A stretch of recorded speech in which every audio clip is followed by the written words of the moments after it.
On a un tiers en réussite, un tiers dans la moyenne, un tiers en échec, comme chez les neurotypiques, à 2 ou 3% près. Donc c'est pareil.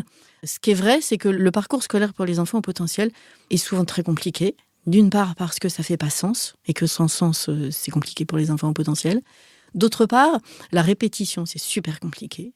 Il y a un exemple que je prends tout le temps, mais qui est la réalité, c'est qu'un enfant neurotypique a besoin de 8 à 10 répétitions pour retenir un concept. Un enfant avec des problèmes, 10 à 15. L'enfant au potentiel, 1 à 2. Bienvenue dans la matrescence. Dans ce podcast, on part à l'aventure. L'aventure la plus merveilleuse et difficile de la vie, la parentalité. Laissez-vous embarquer au travers des épisodes qui explorent toutes les facettes, des plus complexes aux plus fun, du monde des parents. Apprenez, riez, pleurez, découvrez et débattez en écoutant la matrescence. Nous avons une mission, vous donner des clés pour vous accompagner à n'importe quelle phase de votre parentalité. Je suis Clémentine Sarlat, votre hôte depuis mars 2019 déjà. Je suis ultra curieuse, très enthousiaste, mais beaucoup trop bordélique. Je suis aussi maman de 3 petites filles qui m'aident à me remettre en question quotidiennement. Et dans une autre vie, j'ai été journaliste sportive à la télé et aujourd'hui, je vous aide à rayonner dans votre parentalité. Abonnez-vous pour ne rien rater. Allez, let's go!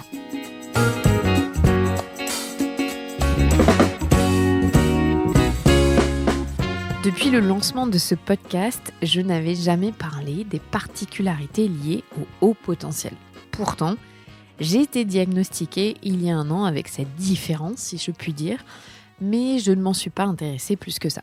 Aujourd'hui, en revanche, j'ai le plaisir de recevoir Béatrice Millettre, qui est psychologue et spécialiste des troubles neurodéveloppementaux, mais aussi des hauts potentiels, les HPI. Elle vient de sortir un livre dédié aux doubles exceptionnalités, on les appelle les 2E.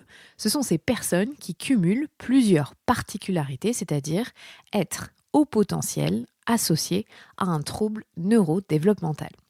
Dans cet épisode, on parle donc d'intelligences différentes, de neuroatypie, de troubles du spectre autistique, des 10, des troubles du langage, mais aussi des clichés qui entourent ces personnes qui réfléchissent différemment.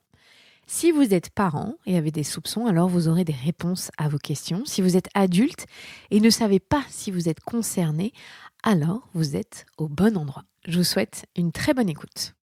Bonjour Béatrice. Bonjour. Je suis ravie de vous recevoir dans la matrescence. Mais je suis ravie d'être là. Merci d'avoir fait le déplacement depuis le Val d'Oise. Alors aujourd'hui, j'avais une première question toute simple. Pourquoi est-ce que vous avez voulu devenir psychologue ? En fait, quand j'avais 15 ans, je crois que je voulais être cuisinier, chef cuisinier, étoilé. Et puis, dans le même temps, je voulais faire de la médecine avec humaine. Je savais pas très bien ce que ça voulait dire, parce qu'en ce temps-là, on n'avait pas, je suis pas si jeune, donc en ce temps-là, les psychiatres, psychologues, on connaissait pas trop ce machin-là. Et puis finalement, je suis pas du tout partie dans cette direction. Je suis partie en biologie. Donc j'ai fait maths sup, maths spé en biologie, je suis rentrée en normal sup en bio, et je suis tombée dans la marmite là, des sciences cognitives avec une première formation avec un gars qui était exceptionnel, qui s'appelait Jacques Meller, qui a été le pionnier des sciences cognitives en France. Donc il n'y avait pas de formation, ça n'existait pas, il y avait juste écrit comment on apprend à apprendre. Et je suis tombée dedans, je suis jamais ressortie. Et donc de là, j'ai fait double cursus en sciences et en psycho. Et après, comment je suis devenue thérapeute, parce que finalement, les thérapies comportementales que je pratique étaient là de la droite ligne de ça. Voilà, j'ai essayé un peu la recherche, c'était pas pour moi. Et voilà à peu près comment je suis tombée dans la psychologie. Ça fait combien de temps maintenant que vous êtes psychologue ? Je crois que j'ai ouvert mon cabinet, ça fait 25 ans à peu près, quelque chose comme ça. Donc vous en avez vu passer des patients. J'ai vu passer des gens, voilà, j'ai passé un peu de gens. Alors, on est là pour parler de votre nouveau livre qui vient de sortir, qui concerne les doubles, voire triples exceptionnalités. Dans ce livre, vous explorez ce qui est assez méconnu en France finalement, cette double exceptionnalité. Pourquoi est-ce que vous avez choisi ce thème ? Alors, il faut quand même savoir que je suis un peu connue aussi sur le domaine du haut potentiel et de la neurodiversité plus largement. Donc, j'ai écrit un certain nombre de livres sur le sujet des hauts potentiels, des enfants, des adultes, au travail, à la maison, enfin bref. Et à un moment donné, la question du haut potentiel se croise avec celle des troubles neurodéveloppementaux, et je reçois beaucoup de gens qui arrivent, alors on en parle de plus en plus des troubles neurodéveloppementaux, et c'est très très bien. Et donc, moi, j'en vois qui arrivent et qui me disent « je suis autiste ». Il y a 20 ans, ils venaient chez moi en disant « je pense que je suis fou, faites-moi une lettre pour aller à Sainte-Anne ». Aujourd'hui, c'est plus le cas. Aujourd'hui, ils disent « je suis autiste, donc je veux un diagnostic d'autisme », ce qu'ils ne sont pas d'ailleurs. Ou quasiment tous me disent « j'ai un trouble de l'attention ». Et donc, quand on regarde un peu outre-Atlantique, parce que chez nous, on n'en parle pas beaucoup, c'est ce qui s'appelle la double exceptionnalité, d'être haut potentiel et avoir un trouble neurodéveloppemental. Et finalement, pourquoi double exceptionnalité ? Parce qu'au potentiel, c'est finalement peu de gens. Alors, selon les pays, c'est 2,5%, 5%, 10%, c'est pas très clair. Et le trouble neurodéveloppemental, c'est pareil, c'est pas très fréquent, même si on en parle beaucoup aujourd'hui. Et donc, les deux ensemble, c'est ce qu'on appelle la double exceptionnalité.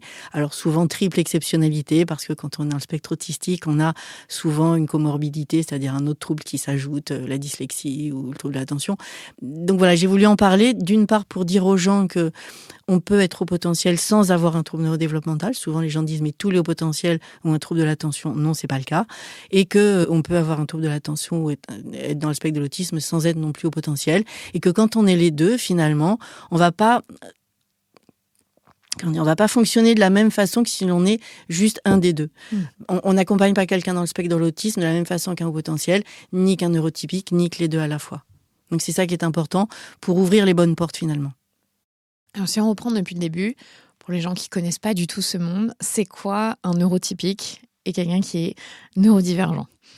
Alors, neurotypique, c'est quelqu'un qui va fonctionner selon une norme, un fonctionnement cognitif ou neurologique, finalement, une manière de raisonner qui va être celle du plus grand nombre.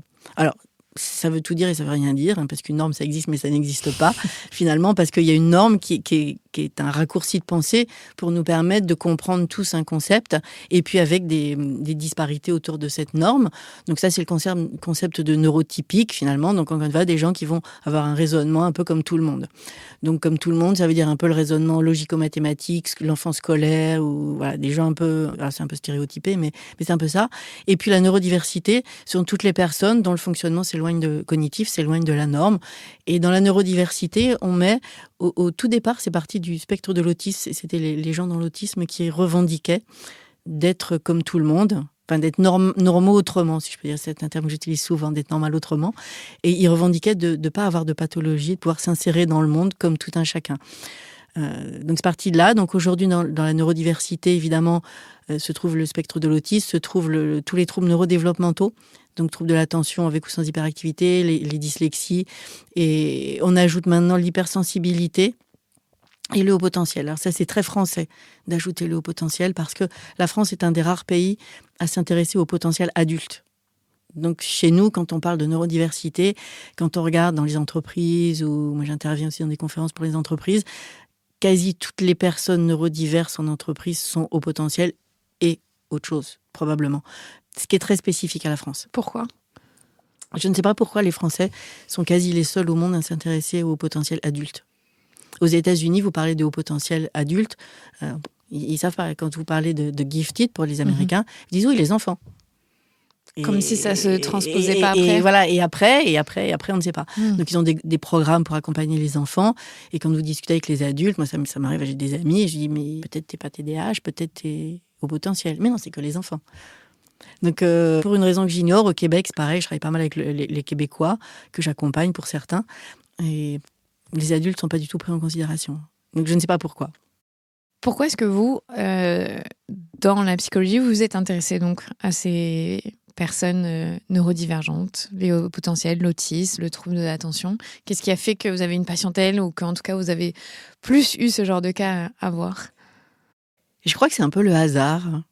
C'est-à-dire qu'à un moment donné, je me suis dit, et je crois que le déclencheur, je l'ai déjà raconté, c'est une anecdote, mais c'est la réalité, ça a été dans la même semaine où j'ai reçu plusieurs personnes qui me demandaient des lettres pour aller à Sainte-Anne se faire interner.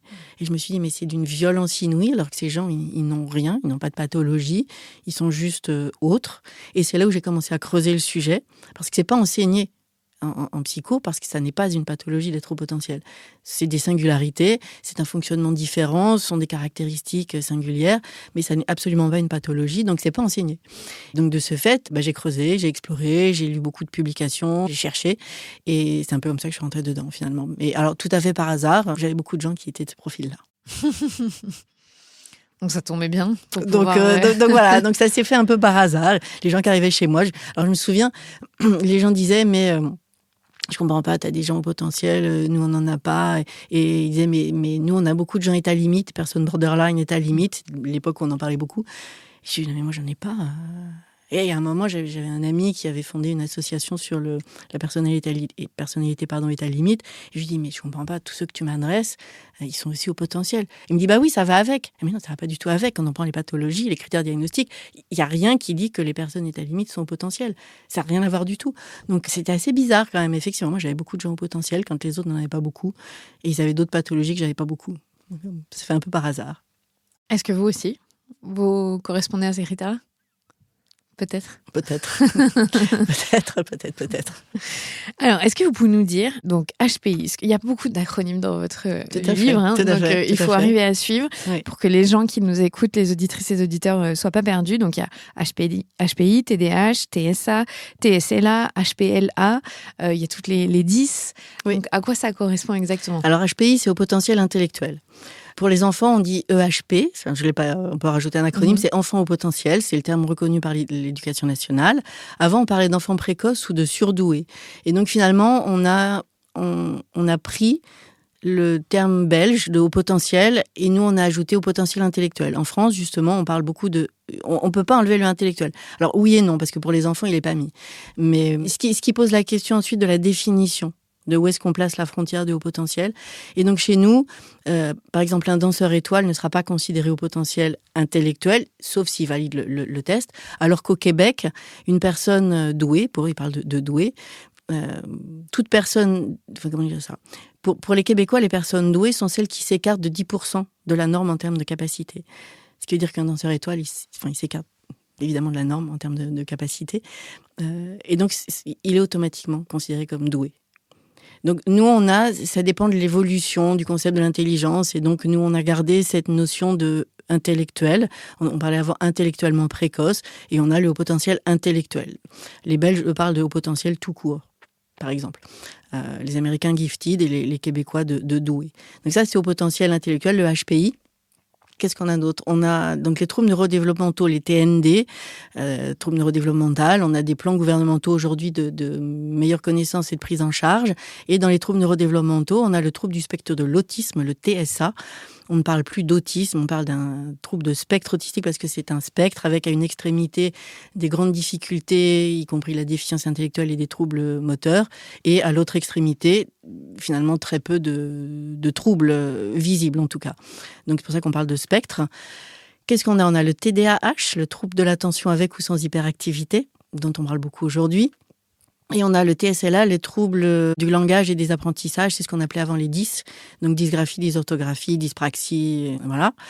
Et puis ensuite, on a des acronymes qui se mélangent, c'est-à-dire pour dire haut potentiel et autre chose. Donc haut potentiel, trouble du spectre autistique, ça fait HPSA. Donc on fait un mix des deux. Et HPLA, c'est le trouble d'apprentissage. Les troubles de l'apprentissage. Du langage. Du langage. Ok. Donc oui, en fait, ces doubles exceptionnalités Parce qu'en fait, voilà, dans ces acronymes-là. Oui, exactement. Dans ces acronymes, la double exceptionnalité, on l'a pas dit, je crois, c'est le fait d'être au potentiel et d'avoir un trouble neurodéveloppemental. Donc, quand on regarde sur Google, qu'on googlise, 2 E, il y en a un milliard de choses chez nos amis anglo-saxons. Et nous, pas beaucoup. Nous, pas beaucoup. Et c'est pour ça que vous avez écrit un livre, exactement. Pour pouvoir un petit peu lever le voile. Oui, pour lever un peu le voile sur cette double exceptionnalité qui fait dire aux gens qu'ils sont tous TDAH, ils sont troubles de l'attention, ils sont tous au potentiel, ils ont tous les deux, tous les hauts potentiels ou un trouble de l'attention. En fait, non, c'est peu de l'un, peu de l'autre. Ok. Pourquoi est-ce que, du coup, les personnes qui cumulent 2 atypies, voire 3, vous l'avez dit pour certains, sont souvent mal diagnostiquées ? Alors, c'est compliqué de diagnostiquer parce que parfois, le haut potentiel va masquer le trouble, auquel cas on va dire c'est un enfant, les études portent principalement sur les enfants, donc c'est un enfant qui est au potentiel et donc voilà, la difficulté passe à l'as parce qu'on le voit pas, on va dire c'est ses spécificités, ses singularités de fonctionnement.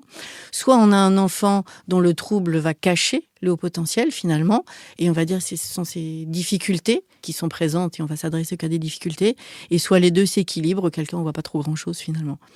Donc, c'est important de le savoir que maintenant, normalement, quand on fait un diagnostic de trouble neurodéveloppemental, on doit, normalement, encore une fois, faire le test de Wechsler pour voir où on se situe en termes de haut potentiel. Pour éviter d'avoir des mauvais diagnostics. On sait par exemple que des personnes au potentiel diagnostiquées TDAH, donc trouble de l'attention, dans 25 à 50% des cas, n'ont pas de troubles de l'attention. Donc, dans 25-50% des cas, c'est un mauvais diagnostic. Par exemple, moi, je voyais l'autre fois une dame qui dirige le service de la consultation de l'autisme à la Salpêtrière qui dit que la moitié des personnes adultes qui viennent consulter sont au potentiel et pas dans le spectre de l'autisme. Donc voilà, ça pose la question quand même de faire très attention au diagnostic et au dépistage. Donc oui, ça voudrait dire chez les professionnels, en tout cas, on confond un petit peu toutes les neurodivergences. Oui, parce que tout ça n'est pas très connu finalement, et qu'on peut aussi passer à côté du haut potentiel, sachant que la littérature scientifique nous dit que quand on a déjà un TDAH, par exemple, ou qu'on a déjà un trouble, en France, on a mis le seuil de haut potentiel à 130, à ce moment-là, on l'abaisse à 120. Mais si le professionnel n'est pas au courant de ça, il va garder le score à 130 et 120, il va dire non, une intelligence plus que la moyenne, mais pas au potentiel. Alors qu'en fait, oui. Donc, ce que vous dites, c'est qu'il faut faire attention à qui on s'adresse quand on vient... Je pense qu'il faut, oui, je surtout pas la pierre aux collègues, bien évidemment, mais c'est quelque chose qu'il faut bien connaître pour justement avoir le bon dépistage et le bon diagnostic, parce que c'est pas évident.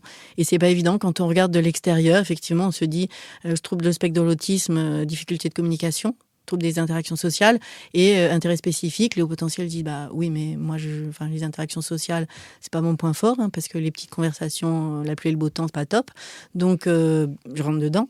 Alors qu'en fait, vous ne rentrez pas dedans du tout. C'est pas du tout la même chose. En fait, la personne dans le spectre de l'autisme n'a pas du tout cette difficulté-là. Oui, elle va avoir du mal dans les petites conversations, mais ne sera pas capable de le faire. Ne va pas vous dire bonjour parce que ça n'a pas de sens. Alors que le haut potentiel, lui, ça fait pas sens en termes de intellectuellement satisfaisant, mais il est capable de le faire parce que ça permet d'entrer en relation avec les gens. Donc on n'est pas du tout sur le même plan, par exemple. Donc si on s'arrête juste à l'étiquette, à la formulation, on passe à côté. Vous allez nous expliquer après sur le spectre autistique tout ce qu'il faut savoir, parce que c'est vrai qu'on a beaucoup de clichés. Oui, on a beaucoup de clichés. Tout intériorisé une image de ce qu'est l'autisme, sans parler justement de ce spectre. Et je crois qu'on a tous une idée de l'extrême de l'autisme, tout à fait. Et pas dans son intégralité. Dans le livre, vous expliquez quelque chose qui m'a frappée, c'est que il y a aussi une intersectionnalité dans les diagnostics, c'est-à-dire que si on cumule plusieurs... inégalités ou qu'on ne rentre pas dans les normes de l'homme blanc, si on est assez honnête, c'est encore plus difficile d'être diagnostiqué. Tout à fait. Oui, parce que, alors ça on a des chiffres aussi, c'est pas juste moi dans mon cabinet qui le dit. Moi, je reçois des gens un peu de toute minorité, d'ailleurs. J'ai reçu des personnes, des gens du voyage, j'ai reçu des gens de minorité visible, des gens, de tout type. Mais effectivement, on a des publications qui nous disent que, donc majoritairement aux États-Unis, si vous êtes noir, hispanique, ou voilà, vous avez beaucoup moins de chances d'être dépisté au potentiel. Vous avez beaucoup moins de chances d'avoir un diagnostic quand vous avez besoin. Mais c'est énorme, les différences sont énormes, effectivement. Donc, on a cette intersectionnalité-là qu'il faut prendre en considération. Alors, c'est vrai que pour des raisons peut-être culturelles, ce sont des personnes qui connaissent moins ces sujets-là, dans des milieux socio-économiques plus défavorisés, donc on en parle moins, peut-être aussi. Mais c'est quelque chose qu'il faut prendre en considération aussi quand on est professionnel et qu'on reçoit ces personnes.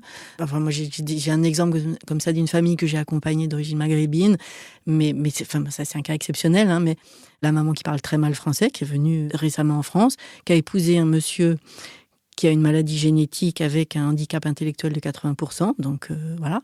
Et les 3 enfants, 2 des 3 enfants sont porteurs de la même maladie génétique qui, normalement, conduit à la déficience intellectuelle. Et moi, je reçois cette famille pour suspicion du haut potentiel. Voilà. Et donc, effectivement, donc certains sont pile à la limite, d'autres sont... mais les 3 enfants sont au potentiel, les 2 qui ont la pathologie génétique également, ce qui pose question. Donc moi j'ai été en contact avec Anne Ecker, l'équipe qui travaille, parce qu'ils étaient connus, c'est une maladie très très rare, qui me dit mais non c'est pas possible, t'as dû te tromper. Non, je me suis pas trompée, je vous assure que non. Et la maman, faudrait faire le test. J'ai dit la maman, je ne peux pas faire le test parce qu'elle parle pas français. Et donc effectivement, on a cette notion directement, c'est pas possible, c'est pas possible. Et pour ces enfants, ça a changé la vie. Ils ont pu aller dans des écoles, changer d'école parce qu'ils avaient un regard sur eux, pas des écoles spécialisées, mais une école plus bienveillante finalement. Et donc voilà, donc ça c'est un cas quand même qui est extrême, mais qui arrive. Des personnes du voyage que j'ai reçues, des gens du voyage, ils disent mais non c'est pas possible, ils sont pas au potentiel. Mais oui, ils le sont, alors qu'ils sont pas scolarisés, ils font l'école à la maison ou pas du tout. Mais voilà, peu importe.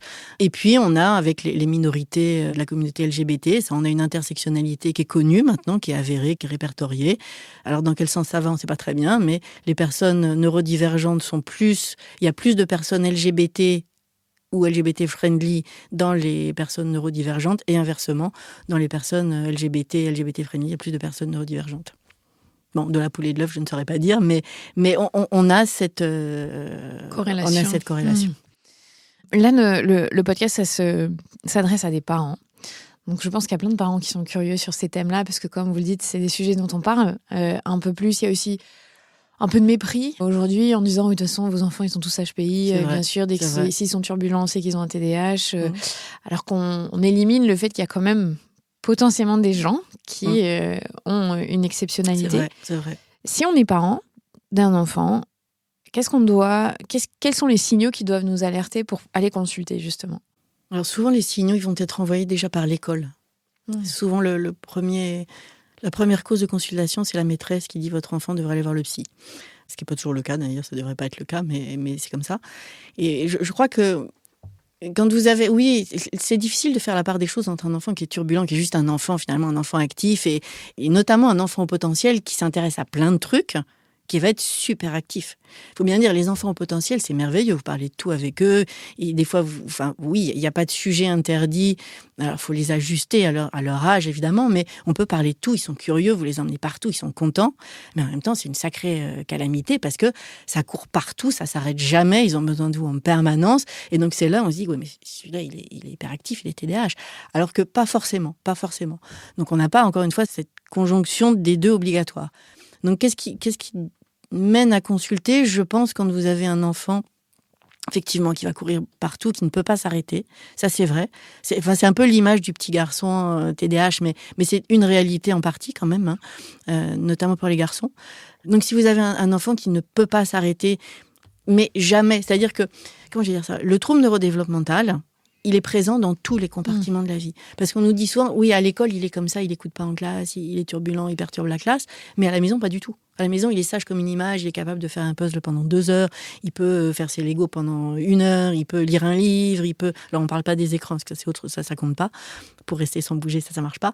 Mais une activité qui lui plaît, il reste sans bouger, vous l'emmenez au musée, il est sage, il écoute, il pose des questions, et bizarrement, à l'école, ça marche plus.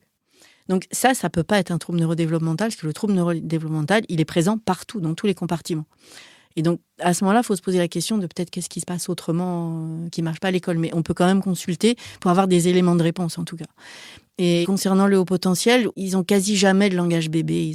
C'est pas eux qui vont vous dire... alors, ça dépend comment on leur parle, mais globalement, c'est pas eux qui vont vous dire le toutou qui fait waf waf. Ou le chouchou qui, je sais pas quoi, ça, ils savent pas dire ça. Ils arrivent à l'école, ils ont un langage, les enseignants le disent, ils ont un langage au-dessus de leur classe d'âge. Alors, pour un parent qui a un seul enfant, moi, souvent, ils arrivent, ils disent, mais moi, je sais pas, c'est le seul que j'ai. Donc, on me dit, ton enfant, ta fille, ton fils, il est un peu plus vite. Moi, je sais pas, quoi, je sais pas. Donc, il y a le langage, principalement, qui fait dire... Et après, ce ne sont pas forcément des enfants qui sont isolés, qui sont harcelés. On nous dit tous les hauts potentiels sont harcelés, ils sont malmenés. Non, pas du tout. Pas du tout. Il faut bien savoir que haut potentiel, ce n'est pas une pathologie. Ce qui veut dire que, statistiquement parlant, tous les hauts potentiels vont bien. Parce que si tout ça allait mal, ça serait une pathologie. Et même statistiquement parlant, ils vont mieux que les neurotypiques. Donc c'est plus une protection qu'un calvaire. Alors que les gens, quand on leur dit « votre enfant est au potentiel » ou « vous êtes au potentiel », « oh là là, c'est pas possible, là, il va être malheureux toute sa vie, quelle calamité ». Non, c'est super d'être au potentiel. C'est plein de qualités, c'est plein de richesses et c'est pas du tout une pathologie. Oui, c'est ça, c'est qu'il faut qu'on sorte aussi de ce cliché. Mais bien sûr, on a le sentiment que tous les hauts potentiels vont mal, mais non, pas du tout, pas du tout. C'est plein de belles qualités, justement. Et si on va plus loin, on sait aujourd'hui quand même que ce qui est... Alors effectivement, les enfants au potentiel font partie, au même titre que les enfants avec des troubles neurodéveloppementaux, des enfants à besoins éducatifs spécifiques, qui sont reconnus par l'éducation nationale comme ayant des besoins particuliers qui ne sont pas comblés par une éducation, entre guillemets, traditionnelle. Donc, ce qui ne veut pas dire les mettre dans d'autres écoles, ça veut dire que les enseignants proposent des aménagements à ces enfants-là. Et donc, ce qu'on sait aujourd'hui, par exemple, des besoins, qui sont vraiment des besoins intrinsèques, par exemple, le besoin de sens pour un apprentissage, un enfant potentiel qui voit pas qui comprend pas, aura beaucoup de mal à apprendre. Donc, ce besoin-là, tout simplement, qui doit être comblé pour un enfant potentiel, eh bien, si on le donne à un enfant neurotypique, si on met du sens dans les apprentissages, alors c'est pas un besoin, ils peuvent apprendre sans comprendre les neurotypiques, paradoxalement, mais ça va favoriser leurs apprentissages. Donc ce qu'on sait aujourd'hui, c'est que les besoins des hauts potentiels, finalement, bénéficient à tout le monde. Un peu comme si c'était le phare qui tirait, c'est un peu grandiloquent ce que je veux dire, mais qui tirait l'humanité vers demain. Et les Américains qui sont tous un peu des fois grandiloquent, c'est comme ça qu'ils le disent. Donc, non, bon, on va pas non plus encenser, mais c'est vrai que leurs besoins bénéficient à tous. Et c'est ça qui est chouette. Pourquoi est-ce qu'on a aussi l'image de potentiellement des élèves qui sont dans la douance, qui sont en échec à l'école ? Est-ce que ça, c'est une réalité du terrain ? C'est une réalité, mais c'est une réalité la même que chez les neurotypiques. On a un tiers en réussite, un tiers dans la moyenne, un tiers en échec, comme chez les neurotypiques, à 2 ou 3% près. Donc c'est pareil. Ce qui est vrai, c'est que le parcours scolaire pour les enfants au potentiel est souvent très compliqué. D'une part parce que ça fait pas sens, et que sans sens, c'est compliqué pour les enfants au potentiel. D'autre part, la répétition, c'est super compliqué. Et pourquoi c'est compliqué ? Il y a un exemple que je prends tout le temps, mais qui est la réalité, c'est qu'un enfant neurotypique a besoin de 8 à 10 répétitions pour retenir un concept. Un enfant avec des problèmes, 10 à 15. L'enfant au potentiel, 1 à 2. Si ça l'intéresse. Si ça l'intéresse pas, ça c'est une autre affaire. Mais donc ça veut dire que les enseignants, et c'est le principe de l'instruction dans tous les pays du monde, sont là pour tout le monde, donc vont répéter. Et donc vont répéter minimum 10 fois, ou vous demandez de répéter à la maison, c'est les devoirs, justement, pour être sûr que la trace mnésique va être là. Mais si au bout d'une fois ou deux, vous avez retenu, c'est pas juste compris, vous avez retenu, tout le reste du temps, vous faites quoi ? Donc ça, c'est compliqué. La rapidité de traitement de l'information aussi est plus grande chez les hauts potentiels. Donc si un enfant neurotypique a besoin de ça pour traiter un sujet et l'enfant au potentiel ça, tout le reste du temps, il fait quoi ? Donc on cumule ça avec la mémoire et ça fait que c'est pas qu'il va s'ennuyer, mais il va pas être nourri suffisamment, cet enfant-là. Et donc, à un moment donné, il faut se poser la question, qu'est-ce qu'il fait dans la classe ? Et donc, qu'est-ce qu'il fait ? Il regarde par la fenêtre. Alors, il regarde aussi par la fenêtre, parce que c'est ce qui lui permet de mieux écouter en parallèle son enseignant. Il va gribouiller, Alors, moi, les enfants que je reçois, c'est tous les mêmes. Leur trousse, je vais pas dire c'est un critère diagnostique, mais presque. La trousse d'un enfant au potentiel, elle est crayonnée de tous les côtés. La gomme, elle est pleine de trous. Les crayons, ils sont coupés, ils sont grands comme ça, parce qu'il faut s'occuper. Donc, ils arrivent toujours à s'occuper. Ils vous disent pas, quand je les reçois, tu t'ennuies ? Non, pas du tout. Je m'occupe. Et voilà, ils s'occupent sur la trousse. Alors, les lycéens, eux, ils sont crayonnés. Ils ont des tatouages au marqueur sur tout le bras. Il faut s'occuper.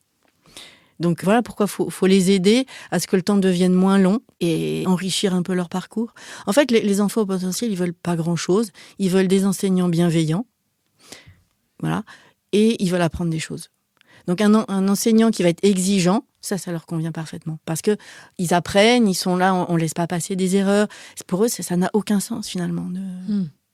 Une maîtresse moi j'en ai vu, des enfants qui venaient avec le cahier de dictée, et la maîtresse avait mis des fautes là où il n'y en avait pas. Là, pour un enfant au potentiel, déjà pour tout le monde, c'est incompréhensible, mais l'enfant au potentiel dit, mais non.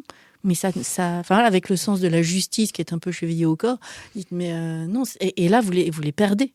Parce qu'ils sont démotivés, pour le coup, pour l'année entière. Ils sont victimes, donc, eux, de stigmatisation un petit peu et de clichés.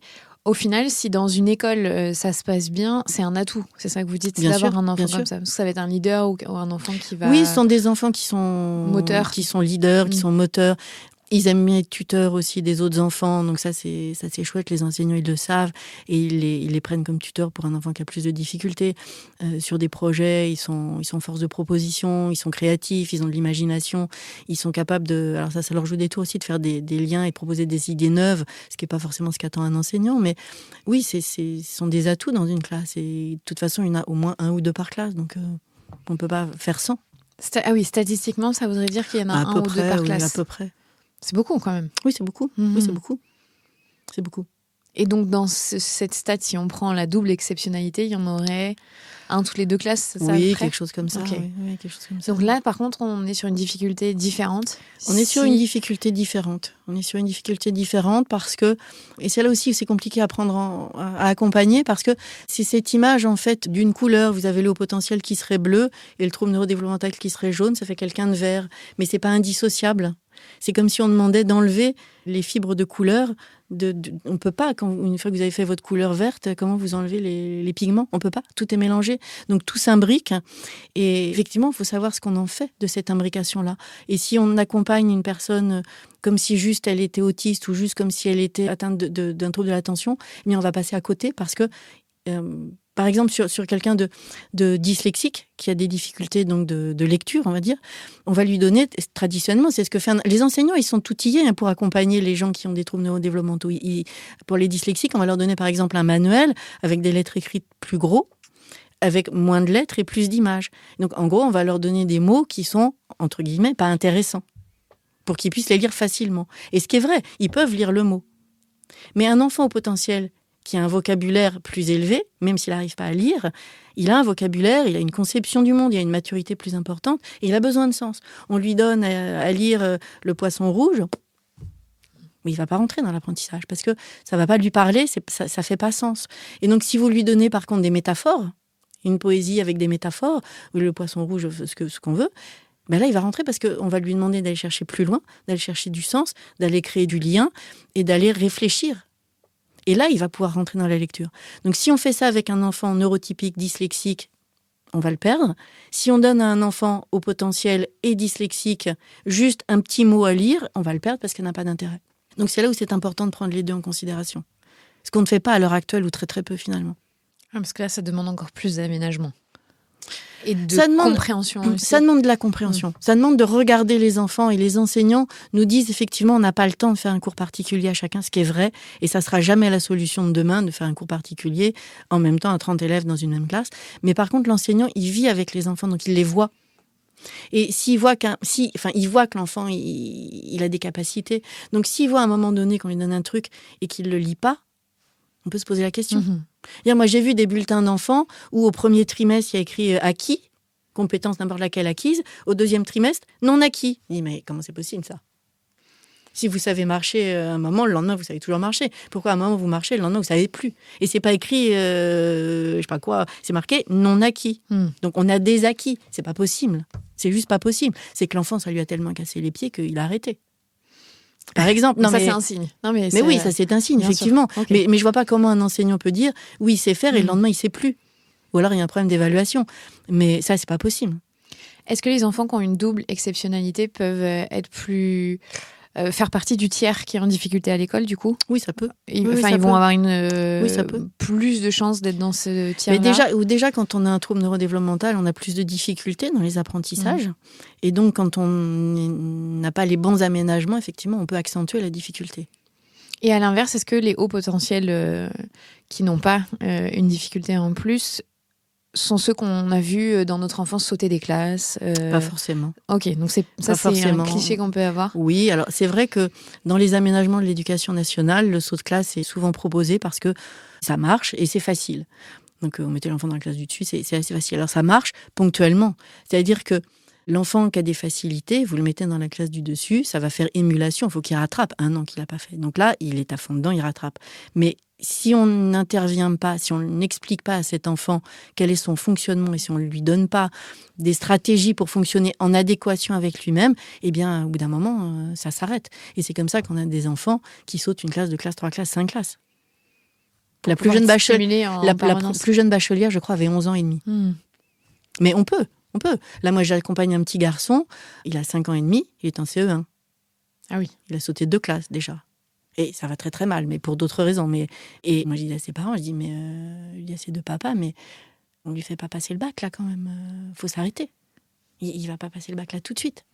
Oui, de votre point de vue, c'est pas nécessaire. Mais non, vaut mieux aménager à l'intérieur de la classe. Que fait un enfant de 11 ans une fois passé le bac ? Moi, j'en ai accompagné un qui était à 14 ans en école de commerce. Mais il peut pas sortir avec les autres. Il n'a pas les mêmes centres d'intérêt. Il peut pas travailler, il peut pas faire des stages déjà. En entreprise, c'est 16 ans minimum, ou pour un stage, je sais plus, mais il ne pouvait pas être en alternance, il ne pouvait pas. Donc, qu'est-ce qu'il fait ? C'est pas si simple, c'est pas si simple comme question. Donc, oui, ça marche. Je pense qu'il faut que ça marche avec un projet derrière. Donc, c'est... Et vous soulevez un point auquel, je pense, on ne... Non, mais on n'y pense pas. On n'y pense pas. Moi, j'ai vu des enfants qui m'ont dit, moi, je ne veux pas sauter de classe. Je reste avec mes copains, parce qu'il y a aussi ce lien social qui est important. Et certains vous disent, oui, je veux sauter des classes parce que je veux m'en débarrasser le plus vite possible de l'école. Et à ce moment-là, on voit avec eux ce qu'il peut y avoir comme projet derrière, c'est-à-dire aussi de faire, pourquoi pas, une année sabbatique à l'étranger, d'aller faire une année, je sais pas quoi, au Japon, un échange, ou des choses, enfin voilà. Mais de ne pas aller directement dans le milieu du travail ou à l'université, de voir comment on peut remplir ce temps qui va sauter. Moi, souvent, j'arrête les jeunes, ou on arrête les jeunes avec le médecin en disant, voilà, il fait une sabbatique à la maison. Il fait 2 ans de vacances comme Jules Verne, mais au lieu de rester dans sa classe, il reste chez lui tranquillement à se reposer pour éviter le burn-out aussi. C'est pas pour n'importe qui, on fait ça. Et il repart l'année d'après comme s'il avait sauté une classe, par exemple. Et on évite comme ça le décalage temporel. Mais oui, moi j'ai vu des jeunes qui ont refusé de sauter des classes. Bon, Donc, rester à la maison 1 an, ça demande aussi de l'aménagement pour les parents. Ça demande de l'aménagement pour les parents, effectivement. Mais il y en a pour qui ça fonctionne très très bien. Ils repartent ensuite et ils vont jusqu'au bac. Et voilà. Mais c'est vrai que c'est une gageure d'aller jusqu'au bac pour les jeunes au potentiel. Pour une partie des jeunes au potentiel, en tout cas. C'est pas évident.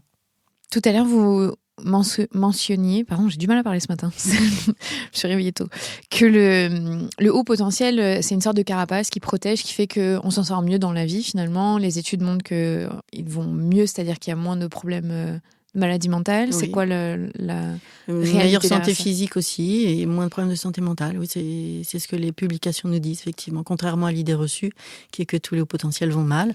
Donc, effectivement, ça n'empêche pas de faire une dépression, ça n'empêche pas... de la même façon, les dépressions chez une personne au potentiel vont être plutôt existentielles, plus qu'une accumulation de choses. On n'est pas dans le même registre non plus, c'est pas systématique, mais qu'une personne neurotypique, par exemple. Donc, on est plus sur une crise d'identité, oui, c'est ça? Oui. C'est bien, c'est l'objet de mon podcast. C'est ça, c'est plus une crise d'identité. C'est plus ça. Ce qu'on sait, c'est que contrairement aussi à ce qu'on pense, les personnes de potentiel sont moins anxieuses. Alors à chaque fois que je dis ça, on me dit non, pas du tout, vous connaissez absolument rien, le petit vélo qui s'arrête jamais dans la tête, c'est anxiogène. Et pourquoi d'avoir des pensées, ce serait anxiogène ? Des pensées qu'on en fait de ces pensées. Oui, c'est vrai. Voilà, non, mais on peut avoir des pensées anxiogènes comme on peut avoir des pensées créatrices. Donc, simplement d'écrire « j'ai des pensées, donc je suis anxieux », c'est pas la réalité. Donc, faut voir aussi ce qui se place derrière, ce qui se joue. Pareil, moi, je me souviens, jeune, les enseignants avaient écrit « il est anxieux parce qu'il pose des questions ». Non, mais il pose des questions. Et un autre enseignant avait dit « mais non, il pose des questions parce qu'il s'implique, il est curieux, il est intéressé et il veut bien faire son boulot. » Donc, c'est pas de l'anxiété. C'est pas je veux pas me tromper, c'est je veux faire bien, c'est pas pareil. Et donc voilà aussi comment on place le curseur de l'anxiété. Mais donc statistiquement aussi, les hauts potentiels donc, ont moins d'anxiété qu'une personne neurotypique. Et ça fait hurler les gens quand je le dis, mais c'est la réalité, c'est pas juste moi qui le dis. Hein. Donc, est-ce que les personnes qui ont un haut potentiel avec une double exceptionnalité ont en revanche plus de mal dans la gestion des émotions ? Alors, effectivement, quand on parle de haut potentiel, ça c'est un débat qu'on a aujourd'hui et qui n'est pas complètement tranché scientifiquement, mais il semblerait que les personnes au potentiel... En fait, être au potentiel, c'est pas juste une plus grande quantité d'intelligence. C'est des plus grandes intelligences. Ce sont des gens effectivement plus intelligents, alors tels que mesurés au test de QI, parce qu'après définir l'intelligence, c'est compliqué. Donc, ce sont des gens plus intelligents, avec une plus grande mémoire, une plus grande rapidité de traitement de l'information, qui sont plus à l'aise dans la complexité que dans les choses simples, qui vont faire des liens entre des choses qui sont pas forcément connexes, mais qui ont aussi une plus grande intelligence émotionnelle, qui ont une plus grande intelligence sociale, qui ont une plus grande intelligence écologique, qui ont des plus grandes intelligences, si on va dans cette direction-là. Il n'y a pas de raison que ça soit limité à un seul type d'intelligence, finalement.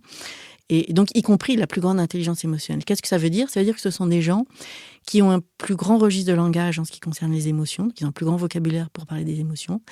Ils savent mieux, alors aussi quand je dis ça, ils savent mieux identifier leurs émotions, plus ou moins. Et alors quand je dis ça aussi, pareil, les gens me disent « mais vous n'y connaissez absolument rien », une meilleure gestion de leurs émotions, paradoxalement.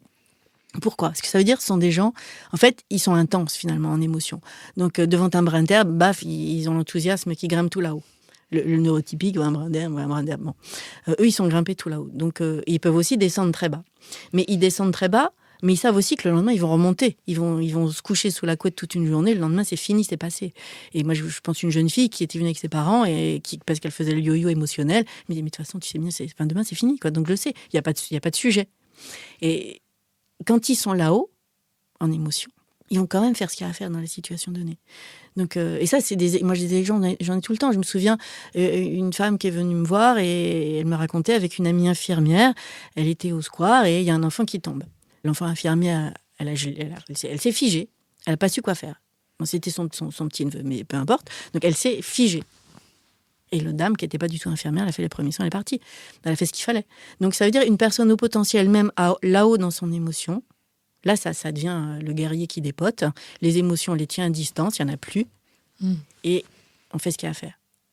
Et donc, paradoxalement, c'est ça, quand on parle de meilleure gestion des émotions. Un neurotypique au même seuil d'émotions, il ne sait pas faire, parce qu'il n'a pas non plus l'habitude de faire avec cette quantité d'émotions. Le potentiel, il a l'habitude. Il vit dans sa peau, il est sujet toute la journée à des hauts, des bas, le brin d'herbe, le machin, la remarque sur Internet qui tue et on peut aller se mettre dans la poubelle parce qu'on n'en peut plus.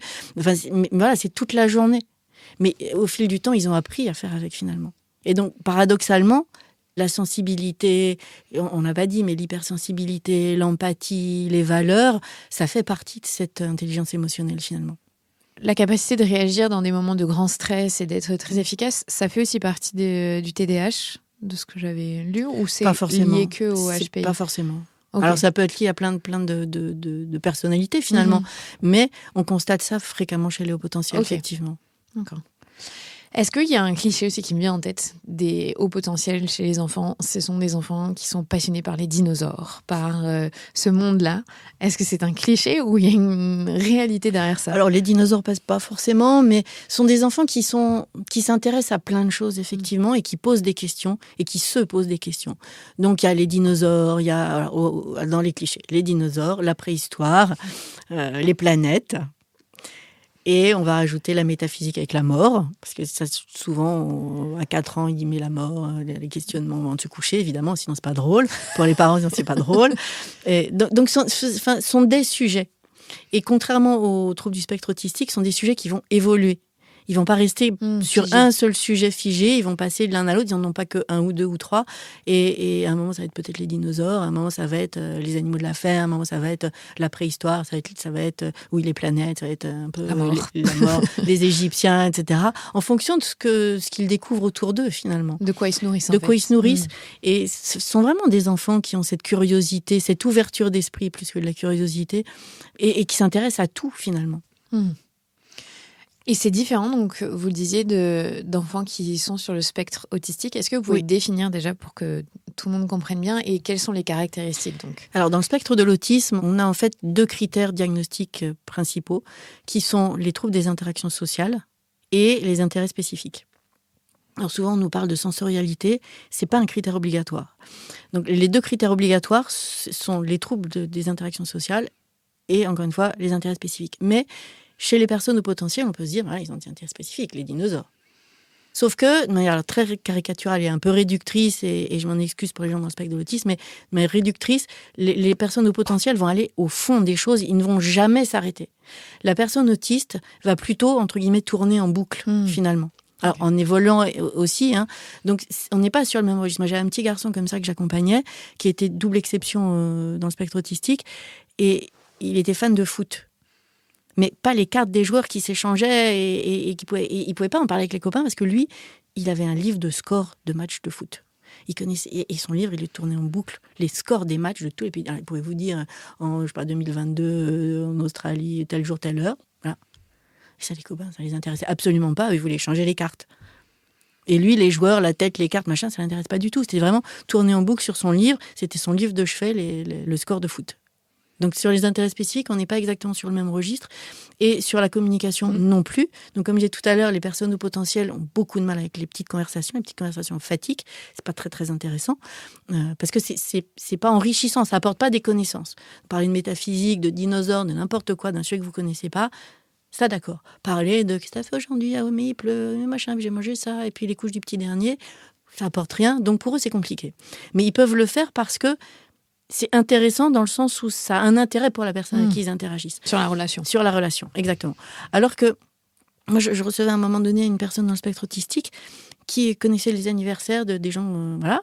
Il vous dit, je sais pas quoi, ton anniversaire, c'est le 1er février. Et le 1er février, ton anniversaire, c'est le 1er février. Il va pas vous dire bon anniversaire. Parce que le bon anniversaire ensemble, ça ne veut rien dire.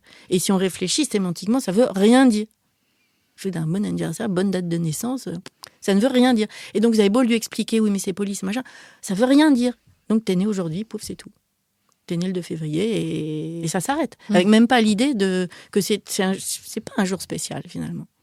Et donc, c'est plus de ce registre-là, des interactions sociales pour les codes n'ont pas de sens, finalement. Ou ont trop de sens, on pourrait dire, peut-être. Où il y a trop de sens. Sans compréhension de l'enjeu, de l'enjeu social. Voilà. Moi, j'accompagne une jeune femme, elle est au potentiel des troubles de spectre autistique. Et quand elle va au restaurant, donc elle a des problèmes aussi avec l'alimentation, c'est très compliqué. Ça c'est souvent quelque chose qu'on voit dans le spectre autistique, mais qui n'est pas un critère, mais qu'on voit régulièrement. Et donc, manger pour elle, c'est très compliqué parce qu'elle mange la même chose. Le lundi, c'est tel truc, le mardi, c'est tel truc. Il faut que le couvercle soit comme ça, qu'il y ait tant de quantité. Ça s'approche un peu du TOC aussi, trouve c'est obsessionnel compulsif, mais. Et donc, elle est au restaurant pour elle, c'est compliqué. Mais elle veut bien y aller, à condition de ne pas manger. Et ses amis ne comprennent pas. Et elle ne comprend pas pourquoi ses amis ne comprennent pas. Et donc, ça crée des dissensions parce qu'elle elle a perdu ses amis en disant « Mais tu es au restaurant, tu nous regardes manger, ça se fait pas. » Mais pourquoi ça se fait pas ? Pourquoi ça se fait pas ? Moi, je peux pas manger, mais j'aime bien passer des moments avec toi, même si c'est compliqué, donc pourquoi ça se fait pas ?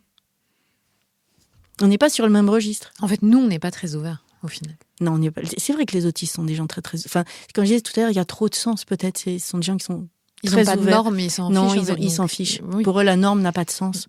Donc, c'est là où c'est compliqué. Donc, ils sont ouverts. Oui, ils sont ouverts. Ils acceptent la différence. Exactement. Contrairement à nous qui sommes enfermés plus dans enfermés, nos carcans. C'est vrai. Et donc, dans le spectre, vous disiez tout à l'heure... dans le ça spectre, va en fait... de quel point à quel point ? Alors, ça va d'un point où, à la plus grande difficulté, on a des personnes qui ont des troubles psychomoteurs et des handicaps physiques et qui sont déficients intellectuels. Et à l'autre extrémité, on a des gens pour qui, de l'extérieur, on ne voit pas grand-chose, finalement. Et c'est là où ça devient compliqué à poser un diagnostic, d'ailleurs. Faut bien voir quand même, quand on parle aujourd'hui du spectre autistique, on en parle beaucoup.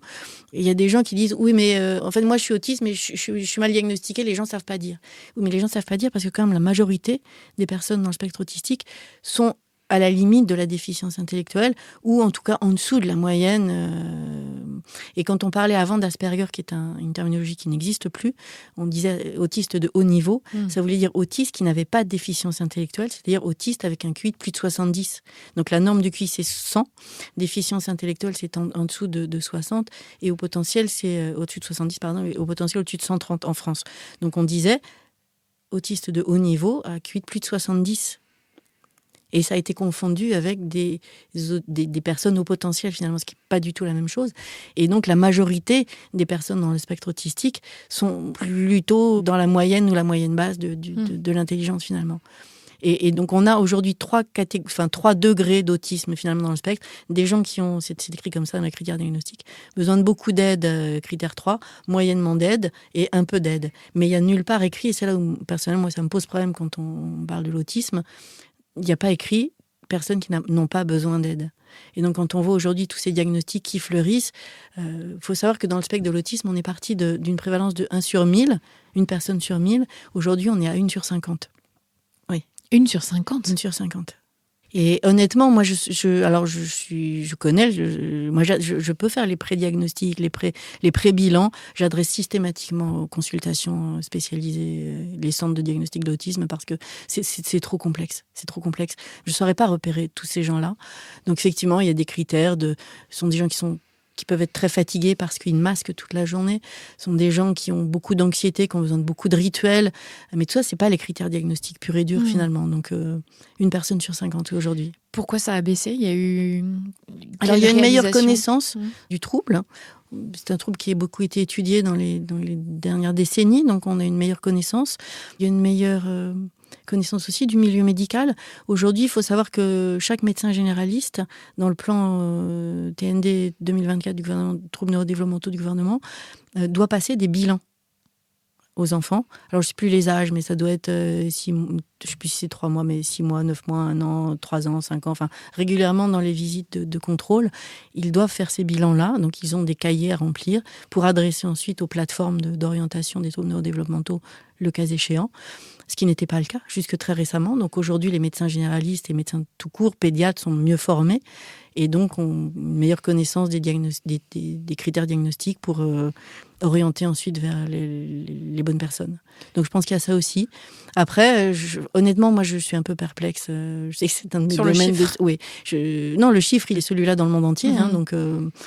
mais moi, je ne saurais pas définir la personne chez qui on voit rien. Je trouve que c'est très, très compliqué. Parce que ça se télescope, encore une fois, avec des critères des signes de haut potentiel. Il faut bien voir, quand on est à cette extrémité-là, on a souvent des personnes qui ont cette double exceptionnalité et qui vous disent, j'en ai déjà, ils me disent, moi, je suis haut potentiel, je suis dans le spectre autistique, je suis trouble de l'attention et je suis multi-10. Donc là, c'est plus des 2E, c'est voilà, des 4, 5E. Mais qui fonctionnent très bien, qui sont en entreprise, avec des postes à responsabilité, qui sont avec des familles, qui sont... Il y a un des critères quand même qui est notifié dans le manuel diagnostique qu'on a, c'est qu'une personne dans le spectre de l'autisme, normalement, avec des bémols et des guillemets, ne peut pas tisser de liens sociaux. Et donc, quand vous êtes, ça pose la question, quand vous avez plein d'amis, même si on vous dit c'est difficile avec les amis, ça me demande des efforts. Si vous avez une famille, oui, voilà, moi je sais plus trop comment me situer entre les critères purs et durs, la réalité de l'expérience et la réalité clinique. C'est très très compliqué. D'accord. Et les autistes, ceux qui sont sur le spectre autistique avec un QI bas, souvent il y a l'incapacité de parler, de communiquer. Oui. Ça va ensemble ou... Alors, certains arrivent à parler ou à parler minimalement. Certains sont non-verbaux, effectivement. Là, moi, j'ai une amie qui dirige un centre de jour pour les autistes et quand elle voit tout ce dont on parle aujourd'hui, elle ne reconnaît pas les gens qu'elle accueille. Et quand on dit qu'il faut qu'ils puissent travailler, oui, effectivement, il faut qu'ils puissent travailler s'ils en ont la capacité. Pour elle me dit, moi, dans toute ma carrière, j'ai eu une seule jeune fille qui était capable d'aller travailler. Donc, on ne parle pas des mêmes. Quand on vulgarise aujourd'hui, qu'on en parle un peu, on ne parle pas peut-être de la majorité de ces personnes qui n'ont pas la capacité d'aller travailler. On est dans un milieu général, finalement. Ces personnes-là qui sont sur le spectre, d'un côté en tout cas, eux sont pas dans une double exceptionnalité aussi, peuvent aussi avoir... Non, ils sont pas dans une double exceptionnalité. Non. Okay. Ah oui, le trouble de l'autisme, ça s'accompagne souvent de comorbidité, de dyslexie, trouble de l'attention, anxiété, dépression, d'autres pathologies, oui. C'est rarement... Mais pas associé au potentiel. Non, pas associé au potentiel, mais associé à d'autres pathologies. Ok. Oui. Du coup, c'est quoi les troubles 10 pour ceux qui connaissent pas du tout? Alors, les troubles 10, ça va être la dyslexie, la dysgraphie, la dysorthographie, la dyscalculie. Ce sont des difficultés. Schématiquement, un enfant dyslexique va confondre les B et les D, les P et les Q. Voilà. Alors, on peut dire tous les enfants, à un moment donné, confondent ça. Les T, les D ou non? C'est pas celui-là. Les B et les... C'est surtout les B et les D. Oui, les B et les D. Oui, c'est les lettres qui se ressemblent un peu, qui sont... Le 5 vont le faire dans l'autre sens. Ou, voilà. Mais ça, a priori, tous les enfants font ça à un moment donné dans leur scolarité, dans leur apprentissage. Donc, c'est pour ça que souvent, on dit, on pose pas de diagnostic de dyslexie avant au moins le CE2 quand même. Ok. Bon, pour être sûr qu'on est... Alors, plus ou moins. Donc, ce sont des enfants pour qui les lettres vont se mélanger. Même s'ils connaissent les lettres, ils lisent un texte et c'est un peu comme si tout s'envolait. Et puis, toutes les lettres sont éparpillées devant eux. Voilà, qu'est-ce que je fais ? C'est un peu, ça devient mouvant. Donc, c'est compliqué de lire quand tout est mouvant, finalement. Donc, c'est pas une question de capacité intellectuelle, c'est une question de voie neurologique qui traite la lecture et qui va pas traiter les lettres de la même façon, finalement. Donc, ça nécessite une prise en charge orthophonique, ça, principalement, pour arriver à... Mais on y arrive très, très bien. Donc ça, c'est la dyslexie. Oui. Alors, dysgraphie, ça veut dire, c'est pareil, c'est les lettres qui vont se mélanger. Dysorthographie, les lettres, quand on écrit, ça va être compliqué de les mettre dans le bon sens, dans le bon ordre. La dysorthographie, c'est que l'orthographe, vous avez beau apprendre les règles d'orthographe, ça rentrera jamais. Et ça vient ensemble avec la dyslexie ou... C'est pas forcé, pas forcément. Okay. Et puis la dyscalculie, pareil, c'est les chiffres qui n'ont pas de sens, qui vont se promener, qui n'ont pas de sens. Oui, voilà. Donc, mais ça, avec les prises en charge orthophoniques, ça marche très très bien. On a des belles rééducations. C'est un trouble qui se... Oui, alors ce qu'il faut savoir quand on parle de troubles neurodéveloppementaux, ce sont des neurodéveloppementaux, il y a neuro dedans, ça veut dire que c'est neurologique finalement. Ça veut dire que le cerveau va avoir un développement différent de celui des neurotypiques. Et c'est bien pour ça, quand on pose des diagnostics, il faut vérifier que c'est présent depuis l'enfance. On ne devient pas trouble de l'attention, on ne devient pas dyslexique, on ne devient pas au potentiel, qui n'est pas un trouble neurodéveloppemental, mais c'est un développement neurologique différent aussi. On ne le devient pas, on vient au monde comme ça, un peu comme si vous venez au monde avec un bras en moins. Votre bras, il n'est pas là, il n'est pas en moins à l'école, il est là à la maison. Si c'est pas de bras, c'est pas de bras. Non, mais c'est simpliste ce que je dis là, mais parce que souvent on nous dit oui, mais où c'est apparu plus tard. Non, c'est pas apparu plus tard, c'est neurodéveloppemental, c'est là depuis toujours. Alors effectivement, quand on a la double exception, c'est masqué et les diagnostics sont posés plus tard parce que souvent les deux s'interpénètrent et qu'on a du mal à séparer l'un de l'autre, justement, comme je disais tout à l'heure. Donc le diagnostic est souvent posé plus tard, mais de toute façon, c'est présent dès l'enfance. Ça peut pas ne pas l'être. Est-ce que ça amène en revanche vraiment des soucis très concrets d'avoir un HPI, un TDAH ou d'avoir des problèmes neurodéveloppementaux? Ou est-ce que parce que justement il y a un haut potentiel, on peut s'en sortir sans souci? Non, on peut s'en sortir sans souci. D'abord parce qu'encore une fois, le haut potentiel, c'est quelque chose qui n'est pas une pathologie, d'une part. Et ça veut dire que les personnes qui ont un trouble neurodéveloppemental et qui sont au potentiel, on va s'appuyer sur les forces du haut potentiel pour diminuer justement les problématiques liées aux troubles. Et ça marche très très bien. Donc il y a vraiment pas de raison de pas y arriver, de pas s'en sortir, de faire des études si les gens le veulent. Ça, il y a aucun souci là-dessus. Par contre, on va mettre en place des stratégies qui vont peut-être être un peu différentes. Une personne qui a un trouble de l'attention, par exemple, a besoin de bouger, de faire des trucs. Donc pourquoi aussi on va lui donner une balle anti-stress, par exemple, parce que ça lui permet de... Comment dire ça ? Alors, le trouble de l'attention sont des personnes qui finalement, avant, il y a longtemps, quand on n'avait pas encore cette grande connaissance, on disait on donne un petit peu de café le matin, une petite cuillère de café aux enfants. Ah ouais ? Oui, parce qu'en fait, c'est comme s'ils n'avaient pas assez dormi, ils étaient un peu en sous-régime. Et vous savez, quand on n'a pas dormi, on est sur les nerfs tellement on est fatigué. Et donc, on prend une petite caféine pour se... Paradoxalement, on est sur les nerfs, on est comme ça quand on n'a pas dormi, on n'est pas bien. On prend une petite caféine et ça apaise. Donc, c'était un peu ce principe-là. Ça marche pas, non ? Si, ça marche. Ah ouais, je bois pas de café, donc je pourrais pas vous dire. Si, ça marche. Ça marche. C'était ce qu'on disait, ce que disaient les professionnels de santé il y a 20 ans. Hein, donc, et si, ça avait des résultats. Et donc, le principe, voilà, c'est de redonner de l'activité quand on est en sous-activité, par exemple. Donc vous tripotez votre balle et ça vous permet de reconcentrer votre cerveau, finalement, par exemple. C'est les fidgets. Oui, les fidgets. Ça marche bien. On a les fidgets, les chewy fidgets, les machins à mâchouiller, genre machin, ce qui permet donc ça, c'est facile de mettre en place dans une classe. Et les enseignants sont assez partisans de ça et ça dérange pas beaucoup. Finalement, le crayon qui fait comme ça toute la journée, là, ils préfèrent la balle à... Oui, on peut mettre aussi un élastique, comme l'élastique à sauter autour des barreaux d'une chaise et comme ça, l'enfant, il peut bouger les pieds dessus. Donc, il y a des choses assez faciles à faire. Alors, ce qui est vrai, quand on est aussi au potentiel, par exemple, un jeune qui a un trouble de l'attention va réussir à mieux se concentrer s'il met un bruit blanc. Le bruit blanc, c'est la radio qui est déglinguée. Il fait zzzz, comme ça. Donc ça, pour le jeune TDAH, ça marche bien.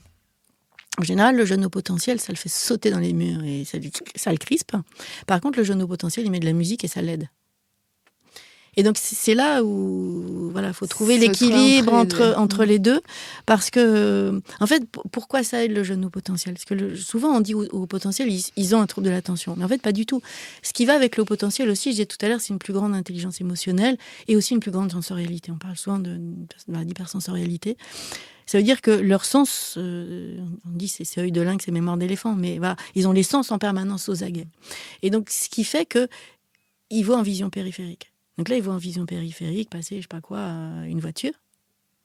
Ah, mais dessus va se greffer un flux de pensée. Et donc, ah oui, une voiture, il faut peut-être que je change de voiture. Ah ouais, mais la voiture électrique, c'est peut-être pas mal. Ah ouais, mais alors les batteries faites par les petits Chinois, c'est pas terrible. Mais alors le vélo, mais quand il pleut, et comment on recycle. Ah ouais, mais le bus, mais ça sent pas bon.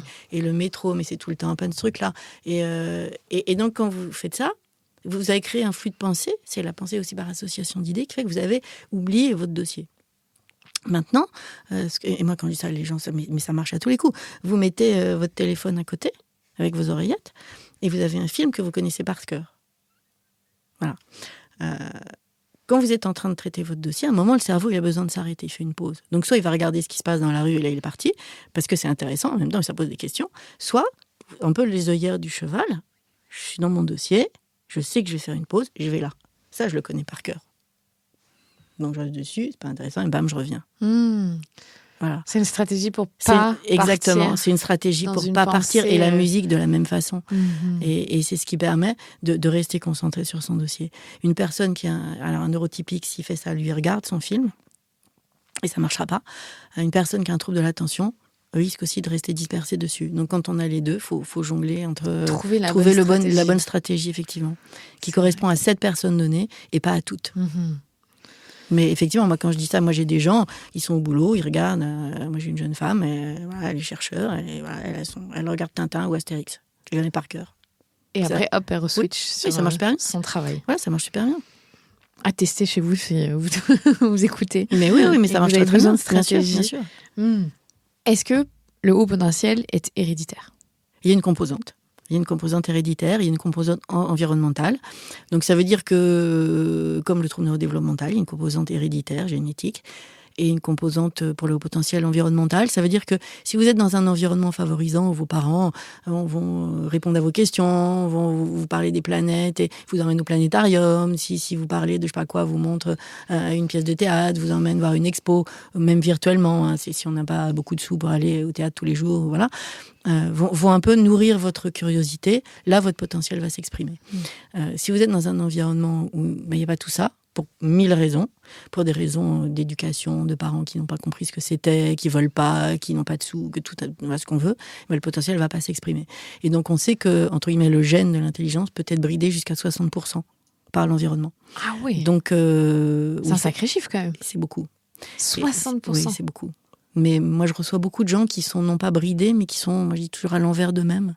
Parce que le fonctionnement au potentiel, c'est très différent, c'est l'intuition aussi. C'est cette intelligence intuitive, j'en ai pas parlé, mais c'est beaucoup l'intelligence intuitive et notamment pour les jeunes, certains, l'intuition mathématique, qui ont le résultat, ils savent pas par quel chemin, voilà, ils font leurs calculs d'une façon qui est pas tout à fait académique, mais ça marche. Et ça marche, moi j'en ai vu qui étaient en école d'ingénieur et voilà, ils avaient les équations triple degré, est-ce que vous voulez, triple intégrale, est-ce que vous voulez. Ils regardent et baf, ils ont le résultat. Il n'y a rien au milieu. Donc voilà, c'est pas la boule de cristal, c'est qu'il y a les connaissances dans le cerveau va les assembler autrement et ça donne le résultat. Et donc si on vous accompagne pas dans cette direction-là non plus, dans cette singularité-là, à un moment donné, vous fonctionnez comme un neurotypique et c'est là où ça devient lourd et ça devient pesant. Et l'environnement, il a aussi ce rôle à jouer et ce rôle éducatif, je pense, de prendre en considération les singularités en termes de raisonnement. Et souvent, quand on parle d'haut potentiel, on parle de plus grande intelligence et on dit c'est des enfants plus intelligents, mais ils sont comme tout le monde, ils sont juste plus intelligents. Non, ils sont intelligents autrement. J'aime bien cette phrase, ils sont intelligents autrement. Vous terminez le livre en disant que vous espérez surtout qu'un jour on n'ait plus besoin de mettre des étiquettes comme bien ça. Sûr. Parce qu'évidemment ça aide d'être diagnostiqué, oui. Ça donne une feuille de route, un point de départ en tout cas, mais que vous espérez un monde où la différence n'a pas son importance au final. Oui, tout à fait, parce que on sait par exemple en entreprise qu'une équipe qui est neurodiverse, qui comporte des membres de toutes sortes, va être beaucoup plus efficace, jusqu'à 150% d'efficacité. Donc la neurodiversité, elle a toute sa place, ou la diversité tout court a toute sa place. Et pourquoi je dis ça ? Parce que les étiquettes, aujourd'hui, on fonctionne avec une étiquette et c'est important. Un enfant qui n'a pas une étiquette, on ne va pas lui proposer d'aménagement, ce qui est un peu légitime pour les enseignants, pour légitimer aussi les accompagnements qu'ils vont proposer. Mais dans le fond, c'est juste l'ouverture, l'étiquette. Et quand je reçois des personnes au potentiel, notamment, ils me disent « Mais pourquoi vous voulez que je fasse le test ?» Je dis « Moi, je veux rien du tout. Moi, j'ai pas besoin du test pour vous accompagner. Ce qui est important, c'est votre fonctionnement, vos singularités. Vous expliquez, dans un premier temps, que vous avez de l'intuition, comment ça marche l'intuition, comment on peut s'appuyer dessus, parce que c'est super efficace l'intuition, quand on l'écoute vraiment. Comment on peut produire un raisonnement de cette façon-là ? Pourquoi, en tant que haut potentiel, vous faites tout au dernier moment et c'est super efficace plutôt que de vous y coller 3 mois d'avance ? Pourquoi, si vous n'avez pas de motivation ni d'échéance, vous aurez du mal à faire les choses ? Et ça permet de se l'approprier et ensuite de fonctionner à sa façon. Donc si on n'a pas, aujourd'hui en tout cas, l'étiquette, ça ne nous permet pas de dire aux gens, vous êtes ci, vous êtes ça, ou ça leur permet pas. Moi, personnellement, si les gens me disent, j'ai de l'intuition, d'accord, on va dans cette direction-là. J'ai pas besoin d'avoir un tampon pour ça. Et à un moment donné, simplement de regarder les gens tels qu'ils sont, moi, ça me semble, si dans une entreprise, vous voyez quelqu'un qui, effectivement, arrive en réunion, les mains dans les poches, mais il déroule sa présentation parce qu'il connaît tout par cœur, il n'a pas son machin qui suit, c'est pas grave, ça marche. S'il vous donne une stratégie, au début, vous dites, mais comment tu sais ça ? Je sais pas. Ah oui, mais c'est vrai, déjà la dernière fois, ça a marché. Donc, on va essayer de te faire confiance. Par contre, si tu peux essayer de nous trouver quelques petits éléments pour nous dire pourquoi il faut aller là. Voilà, on le sait, ça marche. Les gens, ils sont pas neuneux, ça se voit quand même. Et ça se voit si on accepte de regarder. Mais on regarde aujourd'hui majoritairement, alors ça change en fonction de cette norme neurotypique, même si elle n'existe pas. Hein. Et on dit, quelqu'un qui est en train d'écouter de la musique dans son travail, regarde, si mettez votre film en même temps que vous travaillez, on dit, non, mais celui-là, il tire au flanc. Alors maintenant, il est beaucoup plus efficace. Et ça se voit qu'il est plus efficace, finalement. Et il ne faut pas demander à tout le monde de faire pareil, il faut simplement laisser les gens être dans leur domaine d'efficacité, tout simplement. Et c'est pour ça que j'aimerais qu'un jour, on n'ait plus besoin de ces étiquettes et que chacun puisse être à sa place. Une personne qui a un trouble de l'attention, les études nous disent, sont plus créatifs, les gens dyslexiques, tous les troubles neurodéveloppementaux sont en général plus créatifs. La personne dans le spectre de l'autisme, c'est merveilleux, les autistes, parce qu'ils n'ont aucune restriction. Alors évidemment, des fois, ça peut paraître un peu chiffonnant s'ils baissent leurs pantalons au milieu de la rue, ce qui peut arriver, parce que pour eux, il n'y a pas de voilà. Mais et ça, ils peuvent l'apprendre quand même. Mais sont des gens, ils posent les bonnes questions finalement. À quoi ça sert de dire ça ? Pourquoi on va faire ci ? Pourquoi je peux pas aller au restaurant si je veux pas manger dans le fond ? Effectivement, dans le fond, pourquoi ? C'est l'autre que ça gêne, c'est pas soi finalement. Donc c'est tout ça, et je pense que c'est une grande richesse. Et encore une fois, les entreprises y gagnent, et tout le monde y gagne finalement, parce que ça quand enrichit. on bouleverse les normes, ça enrichit, vous avez raison. Mais je ne sais pas si je bouleverserai les normes, mais je trouve que la richesse, c'est plus riche, tout simplement. Merci beaucoup. Merci à vous. Pour ce long entretien où moi j'ai appris plein de choses, j'ai compris plein de choses. J'espère que ça vous aura aidé en tant que parent, ou même vous-même en tant qu'adulte, parce qu'on diagnostique encore tard. Mais tout à fait, bien sûr. Il n'est jamais trop tard pour avoir une autre feuille de route. Non, jamais. Et pouvoir suivre son intuition. J'aime vraiment ce que vous dites sur ça, parce que ça redonne le pouvoir aussi à la personne. Oui, tout à fait. Ce qui est important, c'est d'être en phase avec soi-même, c'est d'être aligné avec son fonctionnement, avec ses valeurs. Faut s'autoriser à être soi-même, et s'enfermer dans une étiquette, ça ne permet pas. Donc les étiquettes, c'est pour s'en abstraire finalement qu'on les pose. Merci Béatrice. Merci à vous. Vous venez d'écouter un nouvel épisode de La Matrescence. Merci infiniment pour votre soutien. Si vous voulez découvrir de nouvelles pépites, n'hésitez pas à aller sur le site www.lamatrescence.fr. Vous pouvez également vous abonner à la newsletter qui sort tous les vendredis. Rendez-vous également sur le site pour pouvoir vous inscrire. Ensuite, vous devez vous abonner sur votre plateforme d'écoute pour pouvoir recevoir les notifications. C'est ce qui fait grandir ce podcast. Merci infiniment, et continuez de partager ce savoir autour de vous. Je sais que c'est comme ça que beaucoup des auditrices et des auditeurs ont découvert ce podcast. Alors un grand merci. Prenez soin de vous. À la semaine prochaine.